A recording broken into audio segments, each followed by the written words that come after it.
Baik, pertanyaan berikutnya Pak terkait dengan UMKM karena kita melihat UMKM kita nggak naik-naik kelas nih Pak. Nah ada yang mau tanya juga tentang UMKM. Kami persilakan Ibu Hanifah Ambadar, Ketua Komite Tetap Wirausaha Mikro. Silakan.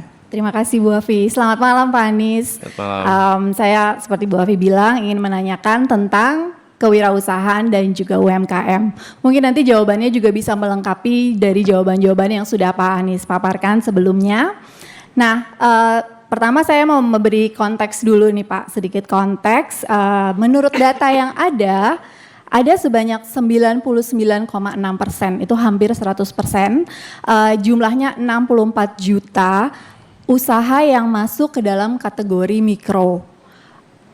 Jadi jumlahnya banyak sekali dan mereka itu sulit sekali untuk naik kelas. Makanya jumlah usaha kecil yang akhirnya sudah naik kelas dari mikro itu jumlahnya hanya sedikit, hanya ada 194.000 dan jumlah usaha yang udah naik kelas lagi ke kelas menengah itu hanya 44.000. Jadi makin ke atas gapnya makin kecil, makin besar gapnya. Nah, pastinya pemerintah memiliki keterbatasan ya dalam mendampingi UMKM karena jumlahnya yang sangat besar ini. Oleh karena itu, perlu sekali peran dari swasta untuk melibatkan UMKM supaya mereka bisa naik kelas. Dan ini sebenarnya yang sudah dilakukan oleh Kadin juga melalui program inklusif closed loop yang ada di Kadin yang menggabungkan beberapa industri. Nah, saya ada 2 pertanyaan Pak Anies. Pertama terkait UMKM-nya. Apa saja yang akan Bapak terapkan untuk mendorong UMKM ini supaya terus berkembang, supaya terus naik kelas, dan juga supaya bisa terintegrasi ke rantai pasok global. Dan yang kedua, untuk yang perusahaan yang udah lebih besar lagi, apa strategi yang akan Bapak ambil supaya mereka seperti yang tadi Bapak bilang, tidak hanya menjadi tuan rumah di negeri sendiri, tapi juga bisa menjadi tamu yang istimewa di pasar global. Sekian Pak, terima kasih. Jadi ada 2 pertanyaan Pak Anies. Tadi yang pertama adalah dorong menaik kelas. Ya. Jadi closed loop itu dilakukan dan itu berhasil. Nah ini bagaimana menjadi program nasional. Ya. Yang kedua perusahaan besar menjadi pemain global nih Pak. Ya, Gitu. ya, Nah ini yang kelihatannya Indonesia masih sedikit sekali. Silakan Pak. Ya, begini Bapak sekalian, sebelum jawab langsung kepada aspek policy-nya. Ketika Bapak Ibu sekarang kan pemimpin semua nih di perusahaan-perusahaan yang Bapak Ibu pimpin. Bapak Ibu pasti merasakan semakin naik jenjang kepemimpinan di dalam sebuah institusi organisasi usaha Bapak Ibu sekalian, semakin tinggi unsur nilai dalam mengambil keputusan. Semakin dia operasional itu semakin teknis unsur pengambilan keputusannya, betul ya? Nah, begitu juga dengan kebijakan seperti ini. Begitu sampai kepada bicara UMKM, itu tentu ada aspek policy teknis yang harus dikerjakan.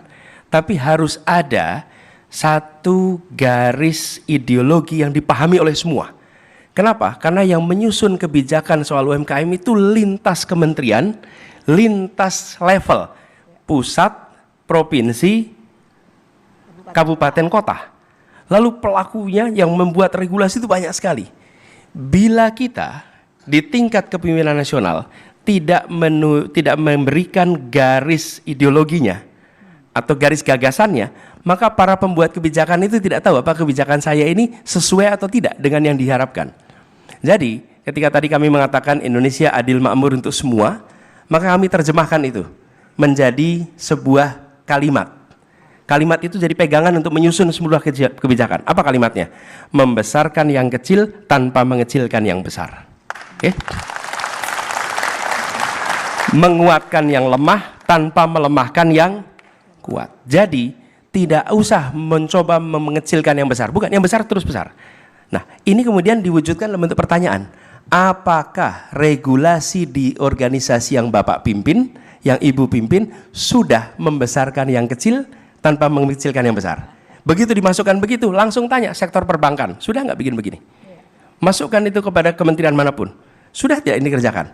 Lalu masuk di situ, begitu lihat akses pada permodalan, sudah tidak akses permodalan itu memudahkan yang kecil. Nah, ketika itu dilakukan, maka semua pengambil kebijakan punya rujukan ideologi, punya rujukan arahan. Di situ sebabnya saya katakan makin kompleks kepemimpinannya, makin berbasis pada nilai. Inilah nilainya. Dan begitu nilai itu ada, langsung muncul bagi usaha mikro mendapatkan financing lebih mudah atau lebih sulit dibandingkan yang besar? Lebih sulit. Apa yang terjadi di sini? Lakukan reform, lakukan perubahan. Jadi kami melihat itu dilakukan. Nah, ini juga pernah kami kerjakan di Jakarta. Ketika di Jakarta kita mencoba mengembangkan usaha mikro kecil, itu dilakukan dengan memberikan pertanyaan sederhana ini untuk semua sektor. Ketika itu dilakukan, maka regulasinya diubah, berbagai regulasi. Lalu yang kedua, pemerintahnya diberikan pertanyaan, sudahkah pemerintah membesarkan yang kecil tanpa mengecil yang besar? Dan ketika pertanyaan itu diberikan, langsung direview. Ini di pemerintahan itu kalau rapat banyak konsumsi. Betul tidak? Belinya dari mana? Ternyata belinya betul yang produksi mikro, tapi belinya dari pelaku makro. Pelaku makro ketika, ya pelaku yang cukup besar lah, tapi yang kecil tidak, ada banyak perantara di situ. Lalu apa yang dikerjakan? Dibuat, kalau kami lakukan di Jakarta, belikan katalog lokal, lalu usaha mikro dilatih, mereka mendapatkan NPWP, IUMK, lalu mereka bisa masuk dalam katalog lokal, menjual di katalog lokal, dan diserap oleh Pemprov DKI Jakarta.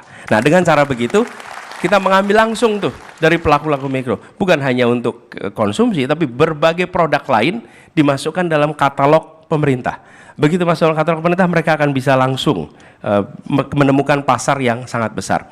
Yang ketiga, proaktif di dalam memberikan legalisasi atas kegiatan mikro. Karena banyak kegiatan mikro itu statusnya informal non-formal. Ya, apa yang dikerjakan? Proaktif membagikan izin usaha mikro kecil. IUMK itu proaktif. Ini anekdotal tapi true story. Di Jakarta itu ketika kita membagikan, banyak pelaku mikro itu ketika datangi petugas, padahal petugas itu datang mau membagikan izin, itu mereka bilang, Pak, ini kami udah lama usaha di sini, Pak. Gitu. Dipikir mau digusur gitu. Sebenarnya mau datang itu mau diberikan izin dikasih NPWP. Jadi itu salah satu cara yang kita berikan untuk bisa mengangkat yang kecil menjadi besar ya. Perusahaan besar jadi global gimana Pak? Nah, yang perusahaan besar menjadi global, pertama begini, berikan kemudahan untuk bisa beroperasi di wilayah internasional. Lihat apa saja yang menjadi constraint.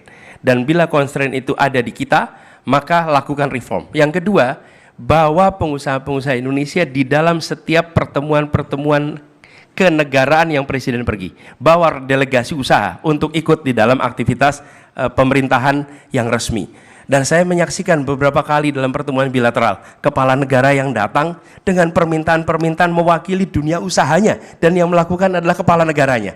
Karena dia mau melakukan apa? Dia mau membantu usahanya untuk bisa berusaha di Indonesia.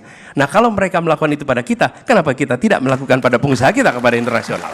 Luar biasa. Jadi Pak Anies punya program yang bagus. Dan jangan sungkan, ya. Jangan sungkan untuk membawa aspirasi dunia usaha kita untuk beroperasi di sana. Karena sesungguhnya kita ini sering dari sisi kualitas baik, cuman tidak dibantu oleh tangan negara untuk bisa masuk ke berbagai tempat di seluruh Indonesia. Luar biasa. Jadi untuk usaha kecil dan usaha besar, regulasi akan selalu dilakukan, tapi juga pelaku usaha harus menjalankan juga ya Pak. Jadi tidak tergantung saja pada pemerintah ya tadi. Nah, insentif Pak nanti perlu dipikirkan, tapi nggak usah dijawab sekarang.